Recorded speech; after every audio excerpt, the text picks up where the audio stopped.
Okay, तो आइए class, अभी हम बात करेंगे आपके एफएमएम के बारे में, ठीक है, जो कि क्लास 12 के अंदर it is your skill subject. और इसके अंदर एक चैप्टर है जिसका नाम है ट्रेडिंग मेंबरशिप। उसके ऊपर कुछ इंपॉर्टेंट एमसीक्यूज हैं जिनके ऊपर आज हम डिस्कस करने वाले हैं, ठीक है। तो आप अगर देख पा रहे हैं, यहां पे लिखा हुआ है what is the last step of the trading member must complete before being authorised to trade on the NEAT system. क्या मतलब है कहने का कि अगर कोई भी व्यक्ति ट्रेडिंग मेंबर बनना चाहता है तो वो कौन से लास्ट स्टेप को फॉलो करने के बाद ही नीट के ऊपर अपना काम स्टार्ट कर सकता है। तो आइए देखते हैं कि इसमें ऑप्शंस कौन कौन से दिए हुए हैं। क्या लिखा है? कंप्लीट, उसको आखिरी में complete the national institute of the securities market series 1 the currency derivatives certification examination. क्या इसको आखिरी स्टेप में ये वाला एग्जाम क्वालिफाई करना पड़ेगा? क्या ये है वो आखिरी स्टेप? आगे देखिए, सबमिट द स्पेशलाइज्ड, क्या लिखा आपका, reports in the format specified by the relevant authority. उसको जो भी इंपॉर्टेंट आपके रिपोर्ट्स जमा करनी होती हैं उनको जमा करने के बाद ही क्या वो ट्रेडिंग मेंबर के तौर पे स्टॉक मार्केट्स के ऊपर काम कर सकता है?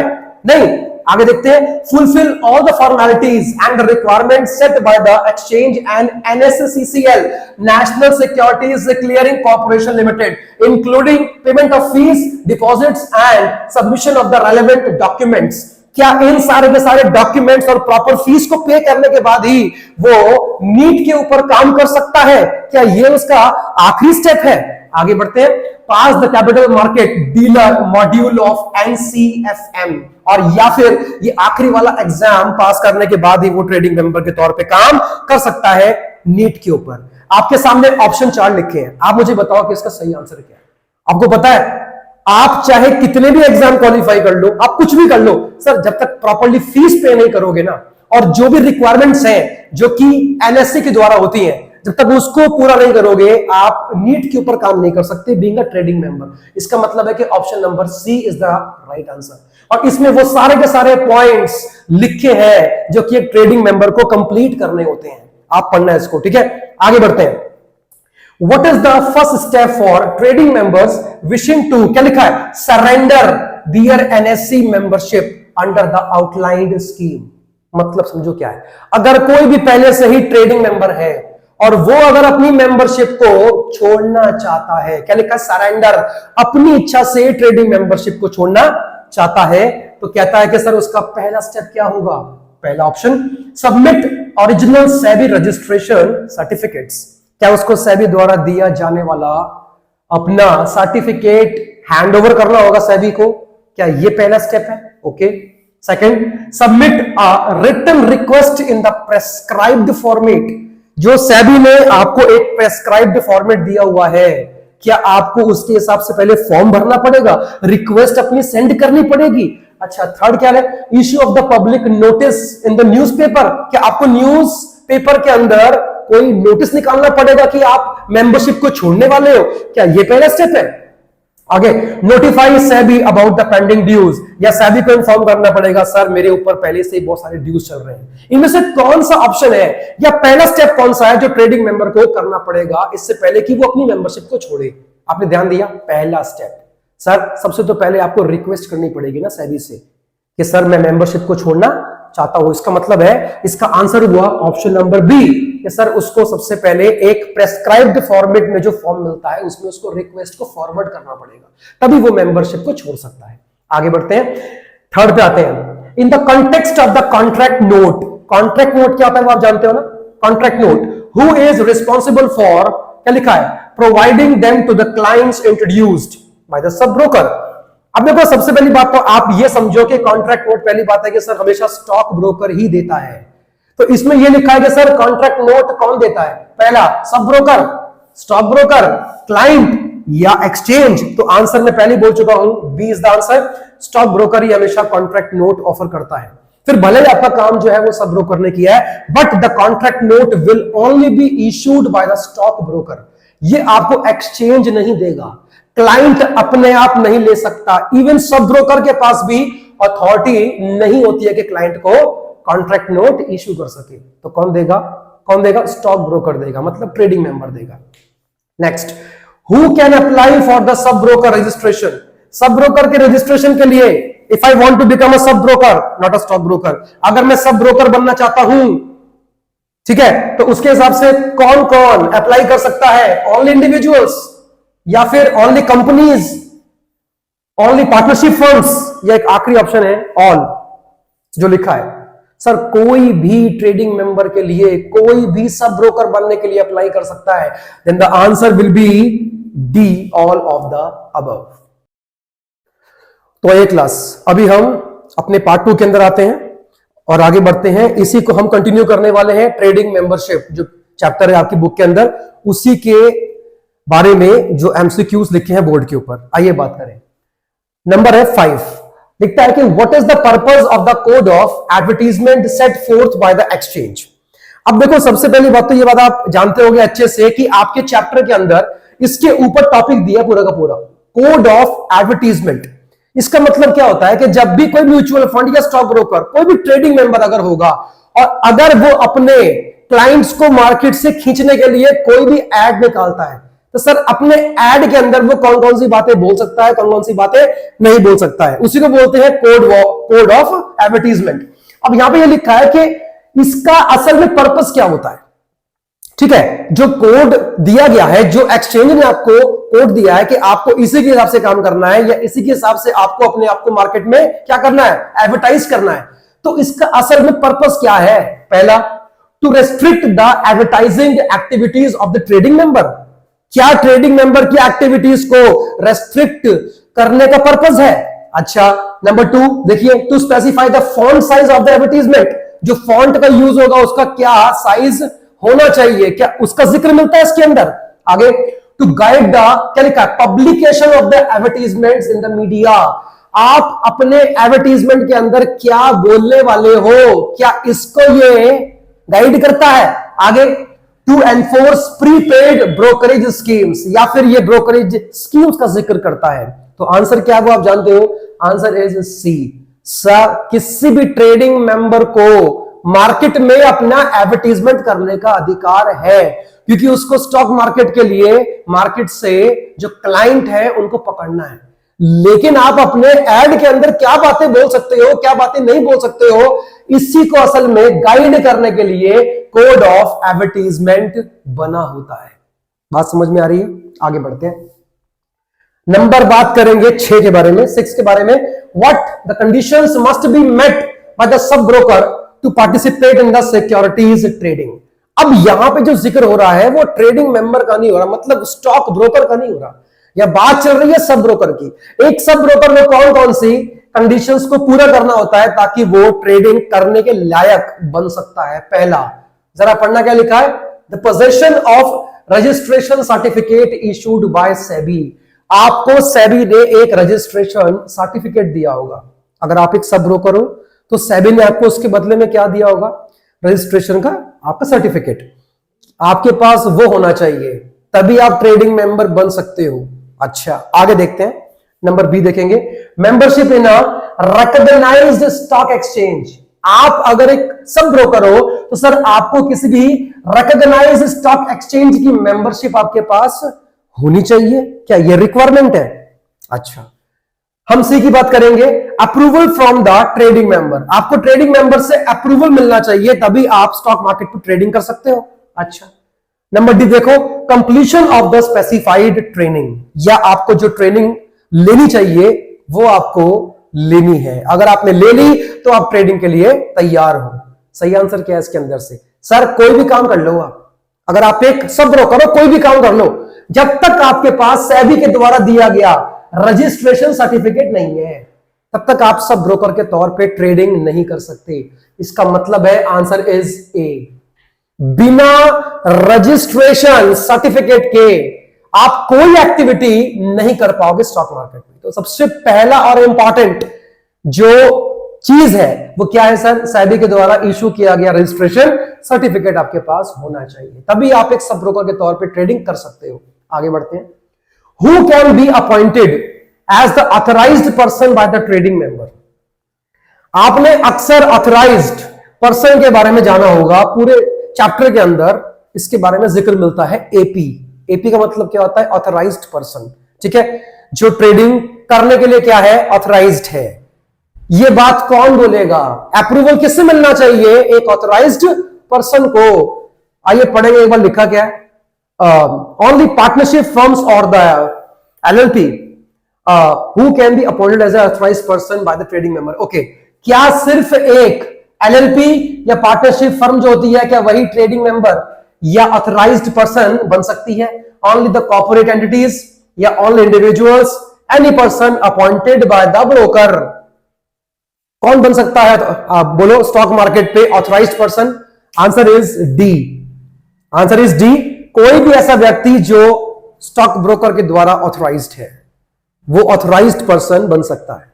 ये चीज आपको ध्यान रखनी है। मतलब इनमें से कोई भी बन सकता है सर, कोई भी। LLP है, पार्टनरशिप फर्म है, कंपनीज है, इंडिविजुअल्स है, कोई भी है, XYZ। अगर उसको अप्रूवल किससे मिला हुआ है? स्टॉक ब्रोकर से, तो वो ऑथराइज्ड पर्सन बन सकता है।